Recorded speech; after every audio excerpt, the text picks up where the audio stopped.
Hey, everybody. It is Monday, December 23rd. You're listening to the Mo News Podcast for our last regular podcast of this year, 2024.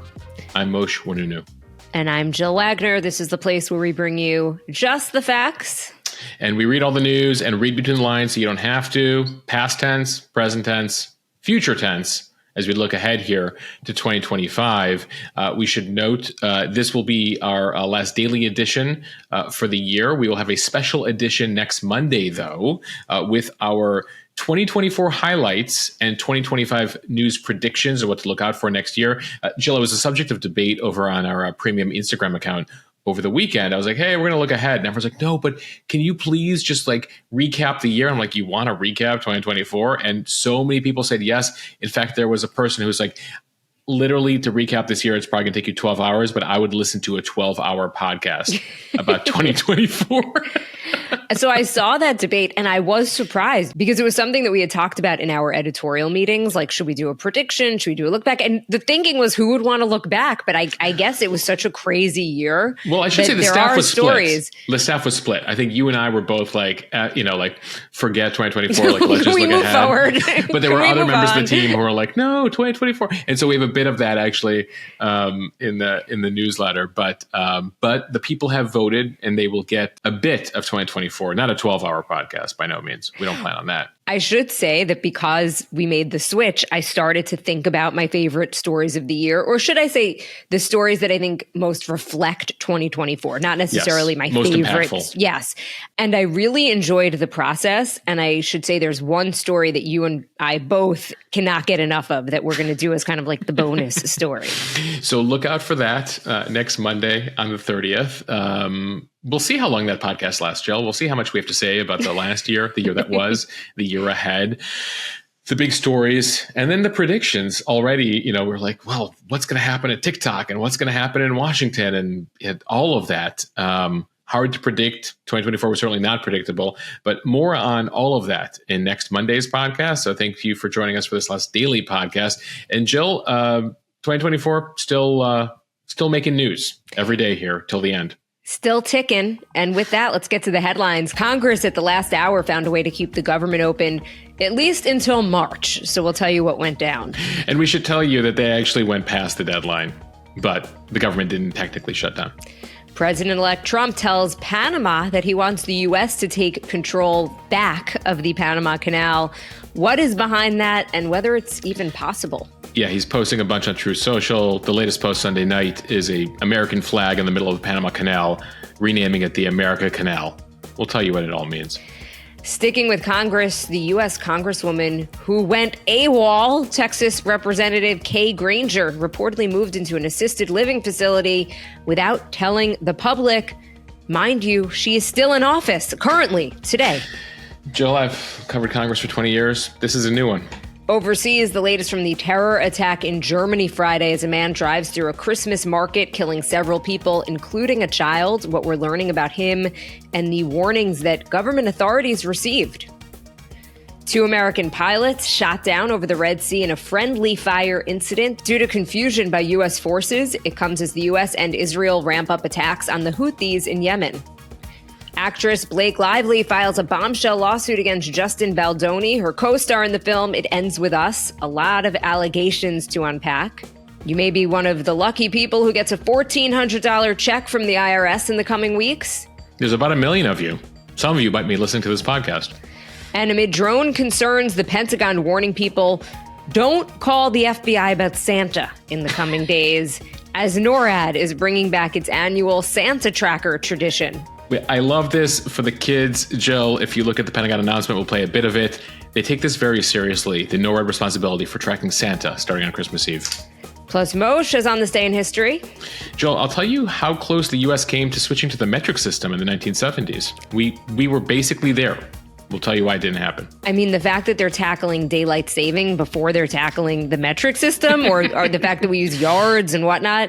Yeah, I don't get it. All right, to the news. With just hours to go Friday night, lawmakers came together to fund the government, keeping the lights on in Washington for at least 3 more months and preventing a Christmas season shutdown.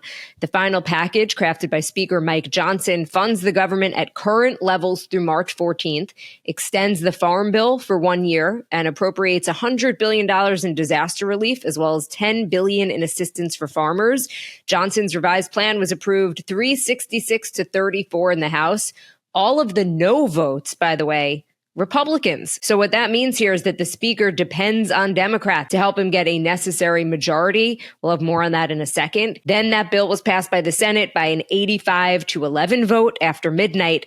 By then, the White House had said it ceased shutdown preparations, even though it was technically past the deadline. President Biden signed the bill into law Saturday. It averts a government shutdown and brings a final close to days of upheaval. The legislation came together after a chaotic week. It featured 4 different spending proposals, multiple last-second demands from President-elect Trump and his close ally, Elon Musk, that blew up the initial deal. And now there are questions about Speaker Mike Johnson's future in the top job. The outcome at the end of a tumultuous week was uncertain after Trump had insisted in the final 48 hours that the deal include an increase in the government's borrowing limit.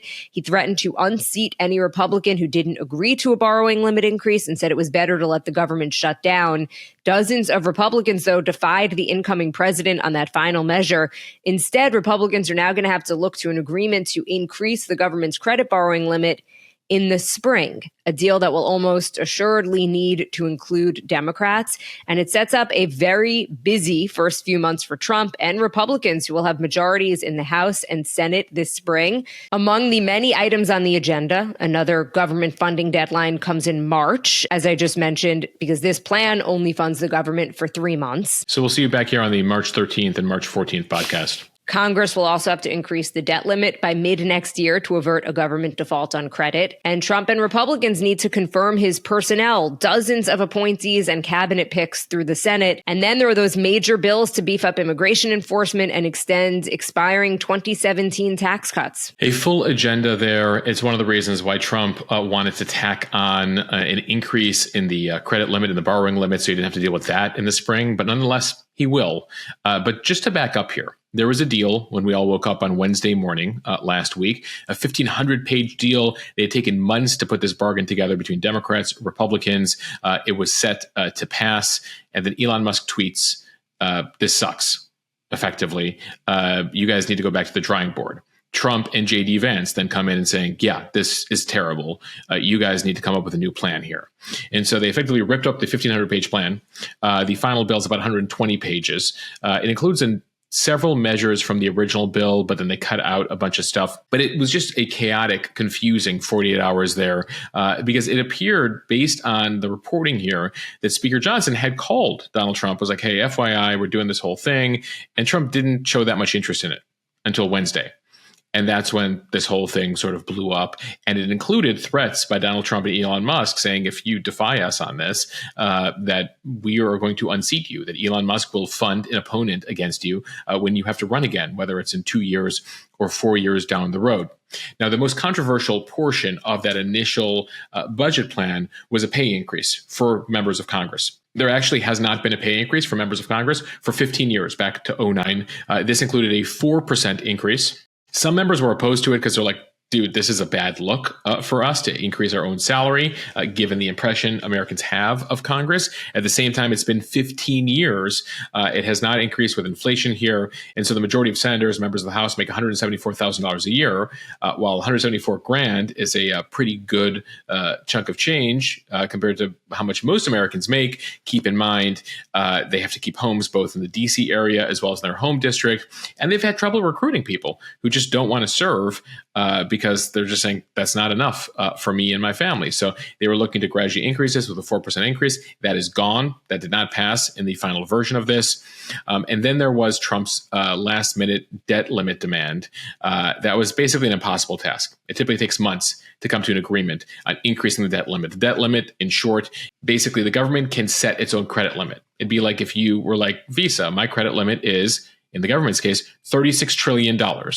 And then every couple of years, Congress has now borrowed too much. They get to that next limit. They're like, we need to now increase the limit to $38 trillion or $40 trillion or freeze the limit altogether. It was an arbitrary thing.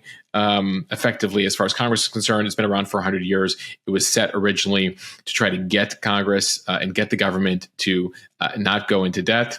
Hasn't really worked out that way. So some are just saying, can we just throw out this thing altogether at this point? That's a subject for another day. Nonetheless, they had to increase it. There's a number of hardcore fiscal conservative Republicans who are like, nope, I don't believe in that.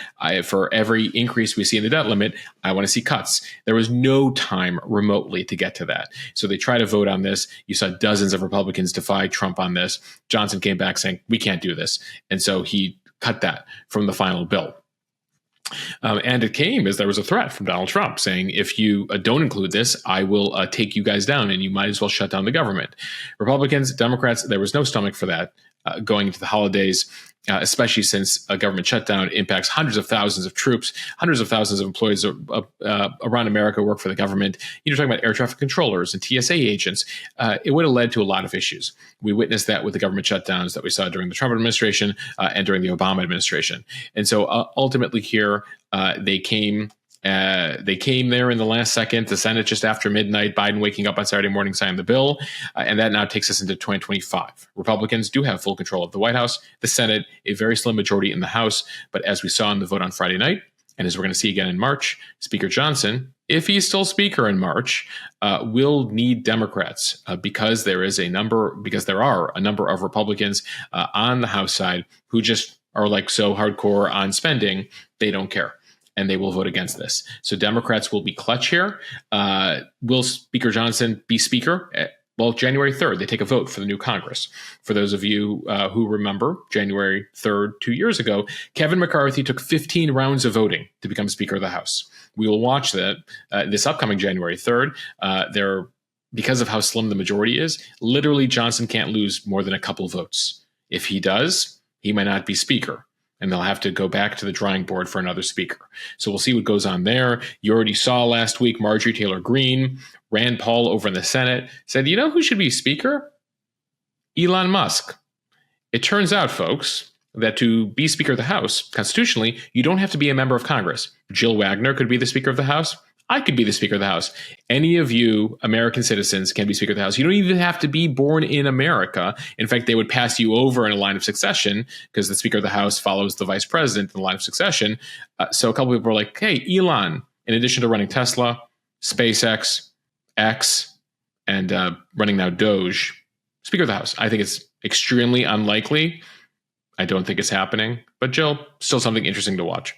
I think if he really wanted it, they could probably make it happen. But do you think he even wants it? Elon? I'm sure he wants it. I think he would love it. Remember, there was talk in 2023 while Trump was not in office that during those Kevin McCarthy votes, a couple people started voting for Donald Trump to be Speaker of the House. And there was a movement like, hey, you know how it would be interesting to have an ex-president be Speaker of the House. But does Elon want it? 1,000,000% the guy wants it. He would have a kick out of it. I don't know how great it would be for functioning of government. Not that the government functions that great right now. I don't know how he would have time in the day to do it or learn congressional procedure. I mean, the Speaker of the House, there's a lot that you got to do as Speaker of the House. So, Jill, would you want it if they came to you and they said, listen, Mike Johnson can't do it, but Jill, we want you to be Speaker of the House? I would do it. All we do on this podcast is talk about how it's like the worst job in America. And you're like, yeah, I'll do it. Yeah, whatever. I'll do anything once. You're not going to be able to see your kids for a very long time. I'll tell you that right now, based on the workload. If my husband's listening, he's going to be like, what? It's bad enough you what disappear every night into the podcast. All right, Moshe, one more political story that popped over the weekend that you're going to hear a lot about this week if you're remotely paying attention to the news. If you're not, good for you. So Donald Trump has threatened to reassert U.S. control over the Panama Canal, accusing Panama of charging excessive rates to use the Central American Passage, which lets ships cross between the Pacific and the Atlantic Oceans. Speaking to a crowd of supporters in Arizona on Sunday, he also said that he would not let the canal fall into the wrong hands, warning of potential Chinese influence on the passage. China, by the way, does not control or administer the canal, but a subsidiary of Hong Kong-based CK Hutchinson Holdings has long managed two ports located on the Caribbean and Pacific entrances to the canal. So this is the latest thing.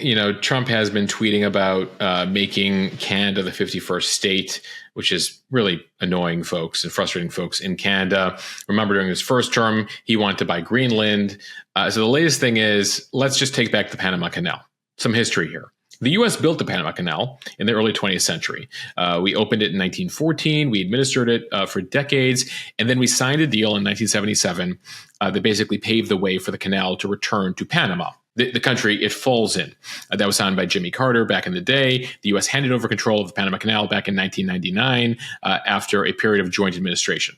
Now, Trump believes that we're being overcharged as ships go through the Panama Canal. About 14,000 ships a year cross the Panama Canal. It accounts for about 2.5% of overall trade globally. It's critical for U.S. imports of autos, commercial goods, container ships, liquefied natural gas, and if you want to put a ship through the Panama Canal, it could charge you anywhere, again, if it's small, big, anywhere from a couple $1,000s to $1 million to cross the Panama Canal. It is not clear legally how Trump would regain control over the canal. We have signed it away as the U.S. There is no legal mechanism for him to do this. So anything short of invading Panama to take back the canal, it's not clear how the U.S. would take the canal back. It appears to be a negotiation tactic. The same way that people view, the tariff threats that he's making right now, still something to watch out for. You saw the leaders in Panama say, no way, the Panama Canal is Panama's. And then Trump replied by saying, we'll see for how long. That's the latest thing here. We should note that the Panamanian leaders there are pretty close allies of the U.S., similar to the situation in Canada right now, where we have a very close allied relationship with Canada, but still, as part of negotiation tactics here, Trump is approaching it in a very confrontational way. And so we will watch what goes on with the Panama Canal. This is a new story I was not expecting. He hasn't really brought it up on the campaign trail for the past year. So it's sort of coming out of left field right now.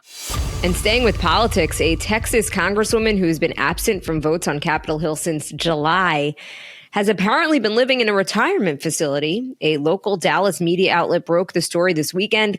Granger, who is a Republican from Texas and a longtime Congresswoman who repped the Fort Worth area since the late 80s, was already planning to retire at the end of this term this month. But she has been entirely absent from Washington since her last vote, which was July 24th. She was not present for 54% of the votes this year. Her son has confirmed to Politico that his mother has, quote, dementia issues that have kept her away from Congress in recent months. Brandon Granger telling the Dallas Morning News, quote, there is nothing wrong with someone wanting to live in a community with other folks their age, but it comes as her office has not admitted where she has been for months. Granger was discovered to be living in Traditions Senior Living in Fort Worth, Texas, by the local conservative independent news outlet Dallas Express. This piece was called, Where is Congresswoman Granger? I think that's pretty straightforward. They called around and literally they got to this nursing home. They're like, oh yeah, she lives here. So she was reportedly sent to that assisted living home for some time after having been found wandering, lost, and confused in her former neighborhood this summer. She has been the chair of the powerful House Appropriations Committee until stepping down from that position in April, making her absence particularly noticeable in recent weeks because of recent negotiations over legislation designed to avert the government shutdown. A statement from her office specified that she is not specifically in, quote, memory care, but did not deny other elements that the Dallas Express wrote about in their article. They basically acknowledged everything except for saying specifically, no, she's not in memory care at the retirement facility. Jill, Granger is not just any congressperson. As the chair of the House Appropriations Committee, I mean, it's one of the most powerful posts in the House. You deal with appropriating all of the money, the trillions of dollars that Congress, effectively spends every year. The appropriation says, okay, that goes for this goes for this. And Granger, a key role there. Now, again, she made the call in the spring to step down from that committee. And then, of course, she'd already decided to retire. So she wasn't up for re-election in November. It was an open seat, but still, nonetheless, effectively disappears over the summer here. Now, her office has provided a statement they say is from her. She says in the statement, "I'm deeply grateful for the outpouring of care and concern over the past several days. As many of my family, friends, and colleagues have known, I've been navigating some unforeseen health challenges over the past year. Since early September, my health challenges have progressed, making frequent travel to Washington both difficult and unpredictable. During this time, my staff has remained steadfast, continuing to deliver exceptional constituent services as they have for the past 27 years. She did make one trip back to D.C. In November. Over the last 6 months, it was for a portrait unveiling. No video from it, just a photo. And she didn't vote that week that she was back. So she came back for literally the revelation of her portrait, her painted portrait on Capitol Hill. Background here, she was first elected in 1996, announced in 2023 that she would not seek another term in office. There's a guy named Craig Goldman. He is a new Republican who will take over that district. He won the election in November. Granger, as of the current Congress, which ends in a week or so. She's one of 23 members who are at least 80 years old, a group that is led by Chuck Grassley, the senator from Iowa, who is 91 years old. Grassley still has a couple more years left in him. Several of those 80-plus-year-olds will be in this next Congress. She will not be. Still a bizarre story, Jill. At the same time, people were asking, like, well, so what's the deal with Congress? Like, what are the rules here? They determine their own fate. They do have the ability to kick someone out if they deem it necessary. It's used very rarely. We saw it in the George Santos story over the last couple of years. But we were watching the Dianne Feinstein story, the senator from California who died in office, who wasn't really all there in her final months in office. But the office insisted, no, like, she's able to handle this. She's not going to step down. We've seen a number of Senate and House members in this last Congress who had strokes, serious medical issues, meaning they couldn't be at the job for months on end, keep their seats. And this goes back. There's a lot of famous examples here. Ted Kennedy, John McCain were both dying of brain tumors and still at times being wheeled out in the Ted Kennedy case to vote. Robert Byrd was another case of that. You had Senators Tim Johnson, Mark Kirk, both had major strokes affecting their brains, going through major brain rehab, kept their seats. Joe, there's a famous example back in the 1960s and 70s of a senator from South Dakota, Carl Mundt, who had a stroke, couldn't work for 4 years of his 6-year term, kept his Senate seat. And of course, it comes as we're getting more reports about Joe Biden. The Wall Street Journal had an incredible report on Friday that they now have cabinet secretaries and leading members of leading Democrats at Capitol Hill who say that we weren't really able to talk to him much over these last 4 years. In many cases, dealing with White House staff, dealing with fatigue, confusion at times, and like a cocoon built around Biden. A bit of what we knew, but a bit more serious even than we have known, leading to the questions, of course, why we didn't know more about this and why, accusations that the White House was covering things up for him these last 4 years. So this is something that actually bothers me personally as somebody who was in George Santos's district, and we were in the middle of major overseas conflicts and issues. To not have a representative in the House, it's not okay. And I don't understand what is going on. Is it just, I guess these people, they want to hang on to power. Their staff doesn't want to lose their jobs. So it's their incentive to prop them up. But when you think about it, it's like how many people, even on Biden, it's like how many people knew his condition with all of these Congress members? How many people knew their conditions, the senators? It's really so unfortunate and is not fair to taxpayers, to Americans. It's not fair to the American people. We got a lot of challenges. And Jill, the thing you brought up there is key, the staff. A lot of staff members will do this, especially when they're like, their boss is dealing with major issues because at the end of the day for them, it's job preservation. So no one's going to intervene being like, what you should do? Step down. So then I now lose my job when the new person comes in. So that's a key issue here. I don't know what will come of this Granger revelation since it sort of comes at the end and yada, yada, yada. And she wasn't running for re-election, but still notable here. All right, before we get to today's speed read, a mention of Mo News Premium. Right now, we're approaching 10,000 Mo News Premium members. That is our membership program here at Mo News that gives you access to our exclusive Instagram feed for weekend news, for holiday news, especially over these next 2 weeks. We will have day-to-day coverage over on the Mo News Premium Instagram account. It also allows you to support us here at Mo News. We're an independent news outlet. We don't take money from anybody else. We don't have any major funders. We are independently operated here, so we depend on subscribers like you. And so ultimately here with the Mo News Premium membership, you get access to a Mo News Premium podcast where we put out a lot of episodes first and exclusively, as well as that Instagram feed I mentioned. We have a lot of exciting things coming in 2025. And Jill, there is a price increase coming in January 1st. So if you haven't joined Mo News Premium already and you want to lock in 2024 pricing, you have about a week here. So ultimately head over to mo.news/premium and you can join an annual membership now for $70. That's going to go up on January 1st. So do that now to lock in 2024 pricing. If you haven't joined Mo News Premium already, we appreciate all of you who have joined already. We appreciate all of you who are already members. Looking forward to adding more of you. And if your friends or family are already Mo News Premium members, there are group packages heavily discounted for second, third, fourth, up to 6 members on a group package. So you can check that out all over at mo.news/premium. All right, time for the speed read from the BBC. 4 women and a 9-year-old boy were killed and 200 people injured when a man drove into a Christmas market teeming with holiday shoppers in the German city of Magdeburg. The attacker, described by officials as a 50-year-old Saudi doctor who had been living in Germany for nearly 2 decades, slowly maneuvered a rented SUV through a gap in the security barrier designed for emergency vehicles, and then steered for the heart of the celebration at the Old Market Square. He accelerated, trying to hurt as many people as possible, according to police, and after maiming hundreds, he aimed to escape through a gap on the other end of the square, but he was stopped by traffic. Police officers swiftly surrounded the vehicle, forcing the driver to the ground as they apprehended him. Police say the dead are 4 women, aged 45, 52, 67, and 75, and a boy who is just 9 years old. Among the 200 people injured, 41 are in serious condition. So they haven't revealed his full identity. Several media outlets in Germany identified the suspect as Talib A, withholding his last name because of privacy laws there. But we have gotten a sense of who this guy is because he had a pretty extensive social media profile, and they have been saying sort of behind the scenes what this guy was up to. Notably, he's a specialist in psychiatry and psychotherapy.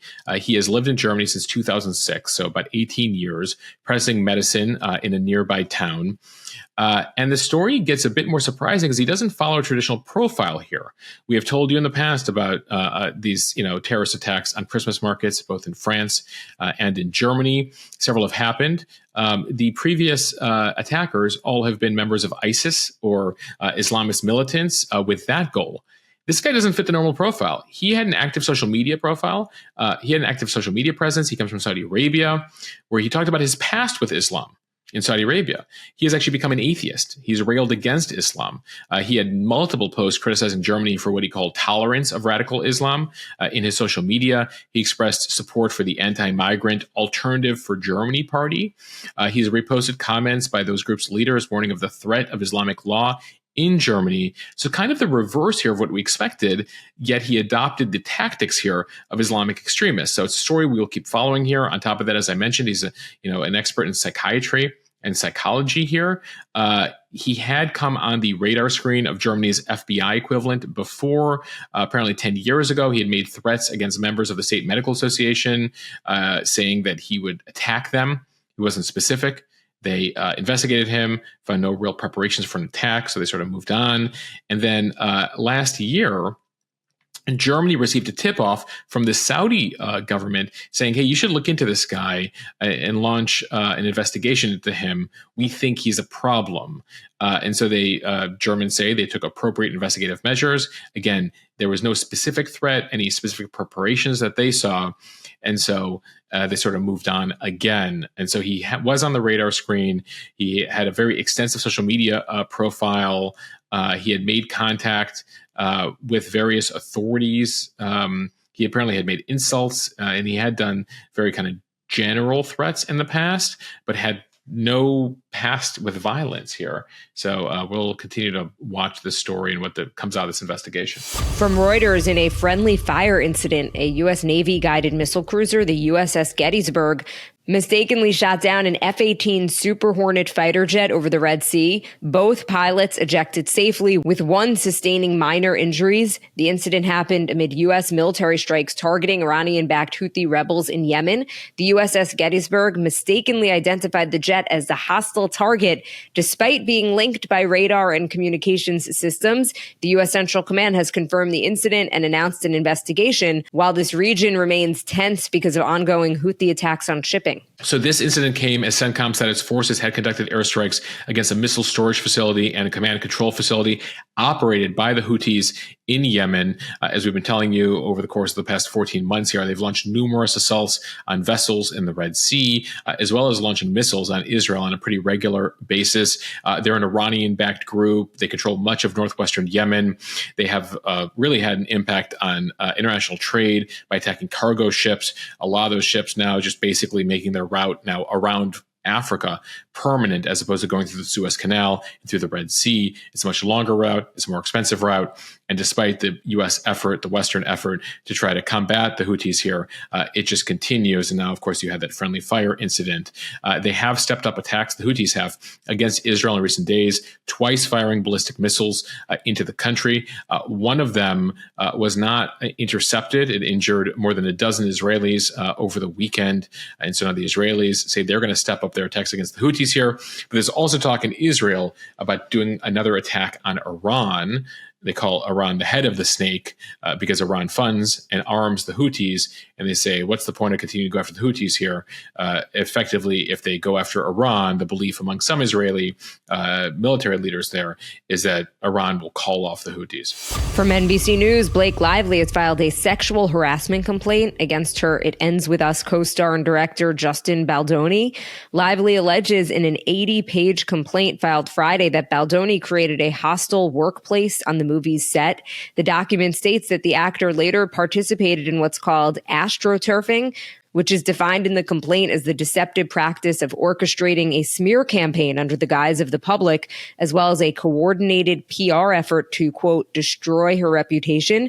Baldoni's lawyer, Brian Friedman, responded to Lively's claim in a statement, calling them completely false, outrageous, and intentionally salacious. Friedman said Lively's complaint was, quote, another desperate attempt to fix her negative reputation, which was garnered from her own remarks and actions during the campaign for the film, interviews and press activities that were observed publicly in real time and unedited, which allowed for the internet to generate their own views and opinions. So a reminder here, this film came out over the summer. It Ends With Us. It actually did very well with viewers, but there was some drama around the PR rollout, especially the lack of joint rollout between Baldoni and Lively. And so now we're getting a bit of the backstory here. A warning about the next 60 seconds here of allegations. If you have kids in the car, you might want to skip ahead here. In her complaint, Lively claims that filming It Ends With Us became so uncomfortable. They had an all-hands meeting back in January that included her husband, Ryan Reynolds, who wasn't even part of the movie, as well as Baldoni and a producer, Jamie Heath, who's also alleged to have engaged in inappropriate conduct. During the meeting, Baldoni and Heath were asked to stop showing nude videos and images of women to Lively and others, and stop discussing their past pornography addictions, as well as their personal experiences of sex in front of her and others. Apparently, Baldoni would ad-lib physical intimacy during scenes that wasn't previously rehearsed. Lively also requested that Baldoni and Heath stop describing their own genitalia in front of others on the movie set here. And it went so far as asking for no additional sex scenes or on-camera climaxing beyond what had already been approved. So there's a lot here in this 80-page complaint, Jill, and we'll see what comes of it. From the Associated Press, approximately 1 million taxpayers will automatically receive special payments of up to $1,400 from the IRS in the coming weeks. The money will be directly deposited into eligible people's bank accounts or sent in the mail by a paper check. The IRS says it's distributing about $2.4 billion to taxpayers who failed to claim a recovery rebate credit on their 2021 tax returns. People who missed one of the COVID stimulus payments or had received less than the full amount were able to claim the credit. But the IRS on Friday said it discovered many eligible taxpayers hadn't done so. So 1 million taxpayers apparently overlooked claiming this complex credit when they were actually eligible. That said, the IRS said most taxpayers eligible for the federal stimulus payments, formerly known as the economic impact payments, have already received them. These special payments announced by the IRS are being sent to those taxpayers who filed a 2021 tax return but left the data field for the recovery rebate credit blank, or they filled it out as 0 when they were actually eligible for the credit. So if you're eligible, you don't have to take any action. You just wait. Over these next few weeks, you might get a check.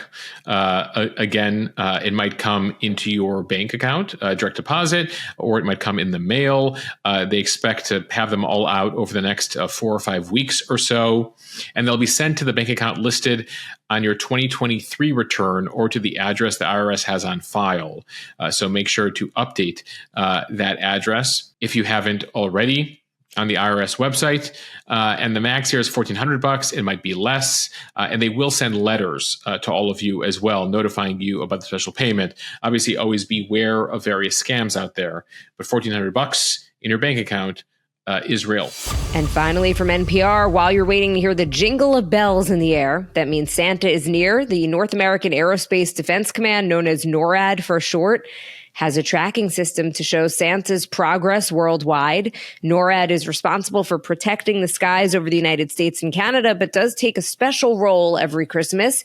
It activates its Santa tracking system at 6 a.m. Eastern Time, Tuesday morning on Christmas Eve.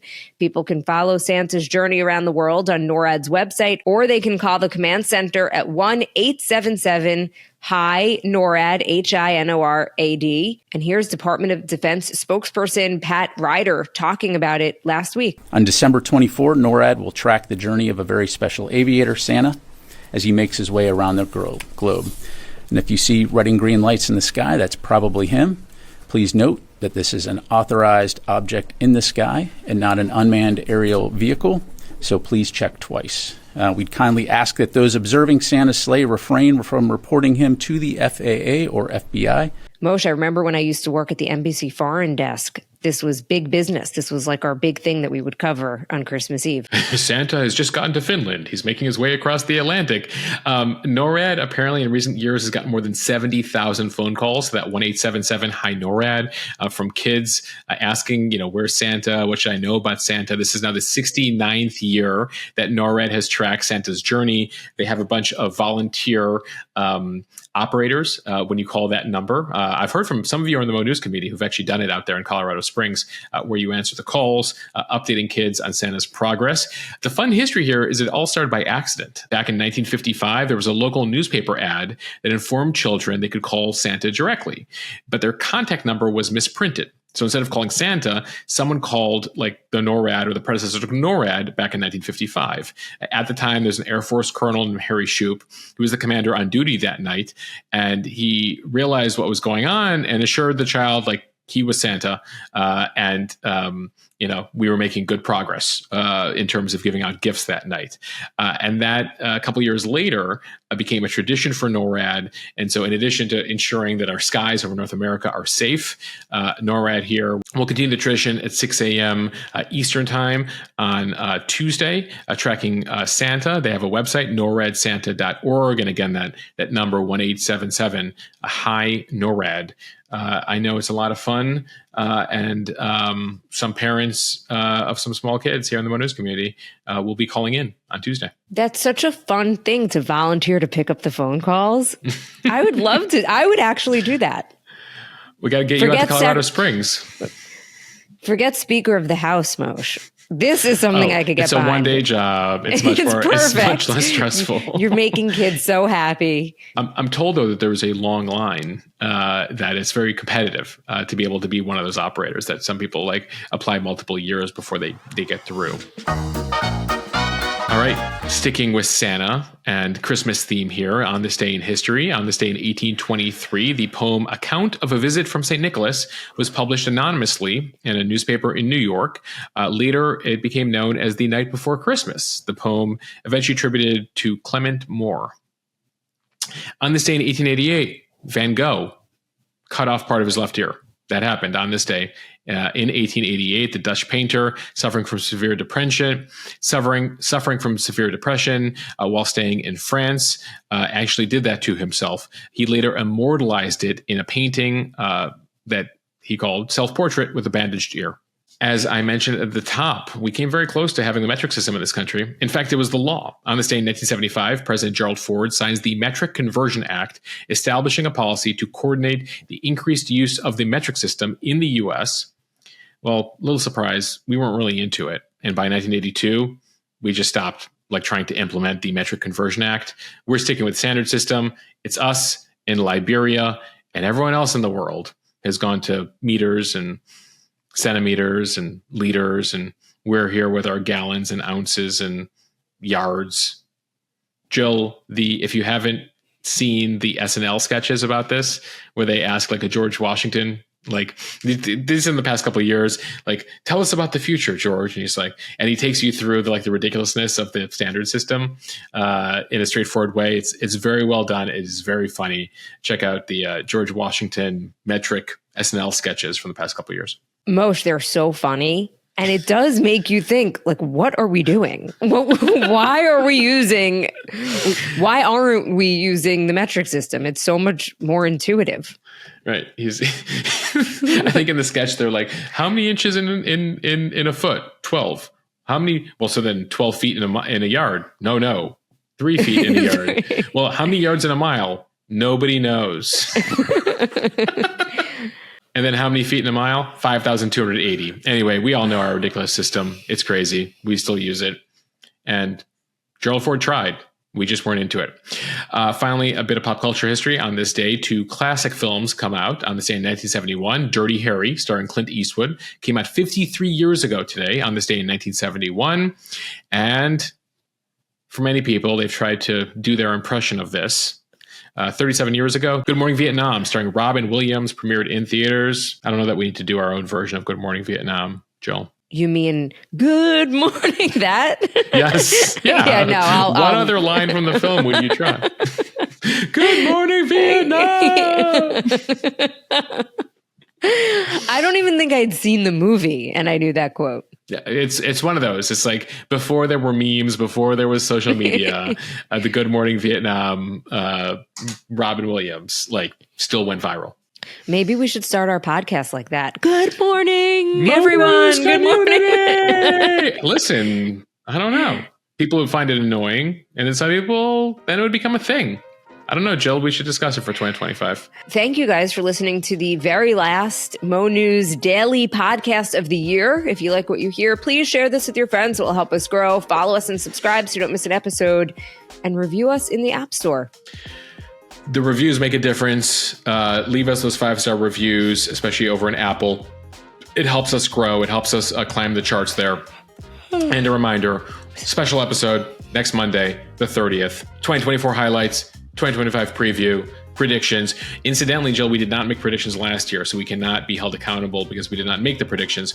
But rest assured, we will make these predictions and then hold ourselves accountable a year from now. So I thought we did a predictions podcast, but I looked through the feed and I didn't see it anywhere. So I guess we didn't. So it turns out we did one 2 years ago, then didn't do one last year. So we're trying to standardize this now. So we could look back on our 2023 predictions. Anyway, I don't think we need to do that. I can't. It's I too far. That feels like a really long time ago. All right. Bye, everybody. See you next week.